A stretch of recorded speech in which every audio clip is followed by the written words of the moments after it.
Good afternoon.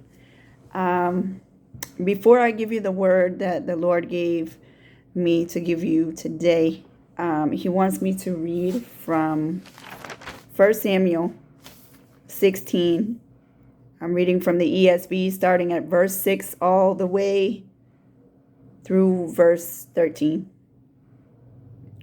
When they came, he looked on Eliab and thought, surely the Lord's anointed is before him. But the Lord said to Samuel, do not look on his appearance or on the height of his stature, because I have rejected him. For the Lord sees not as man sees. Man looks on the outward appearance, but the Lord looks on the heart. Then Jesse called Abinadab and made him pass before Samuel.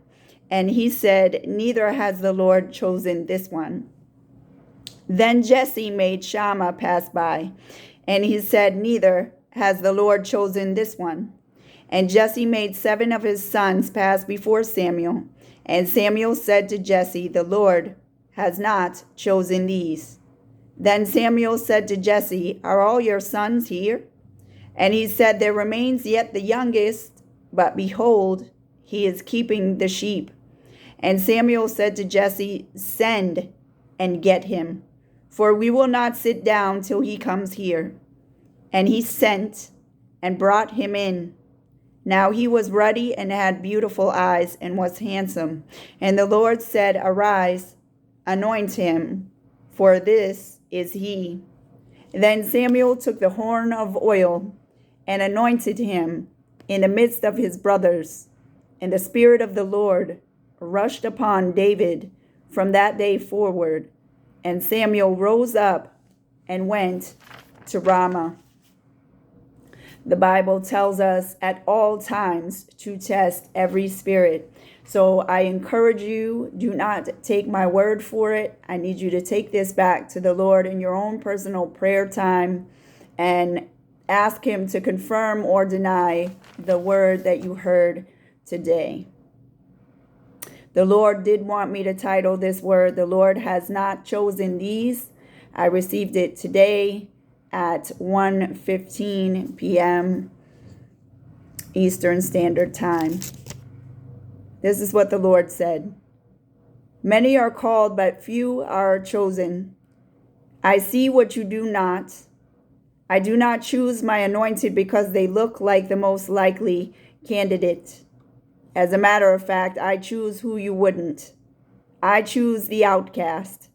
I choose the downtrodden. I choose the exile and the sojourner. It is I who do these things. He who is forgiven much loves much, and he who is forgiven little loves little.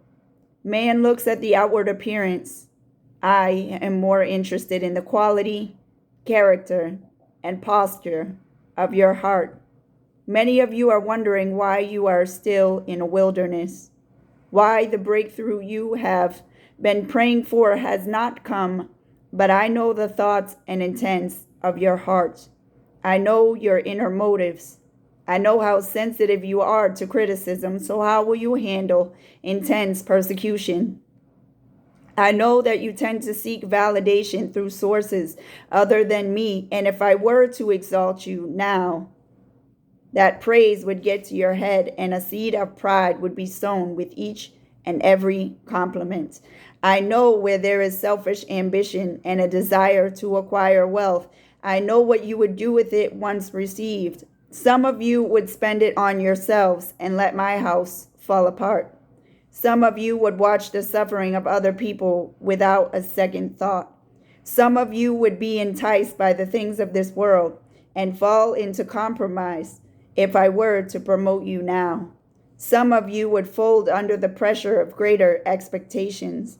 Many of you would focus entirely too much on what's in it for you and not enough on the well-being of my people.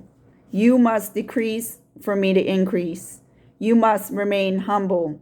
You must be able to celebrate the victory of another without becoming offended or letting jealousy and envy take root in your hearts. You must be open to correction. You must not quarrel and insist on having the last word. You must be diligent, consistent, and steadfast. When you have proven you are reliable, trustworthy, and have been faithful with the little you have been given, it is then that I will increase your influence and give you greater responsibility. You must do everything as unto me, approaching all you do with a spirit of excellence, serving enthusiastically without grumbling or complaint. You must sacrifice the things that I tell you to. This is how you deny yourself. You must be quick to listen and slow to speak. You must not be lazy or slothful. You must be able to follow instruction and heed counsel. You must not repay reviling with reviling. You must bless your enemies and pray for those who persecute you. You must be a cheerful giver.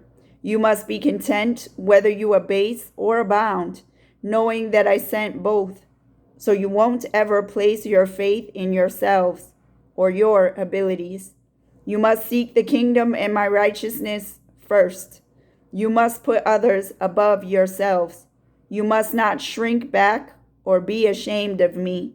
You must meditate on my word and let my word change you.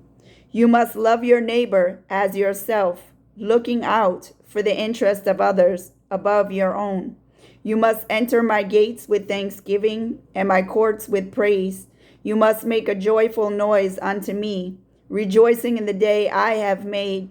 You must crucify all selfishness in order to live for me.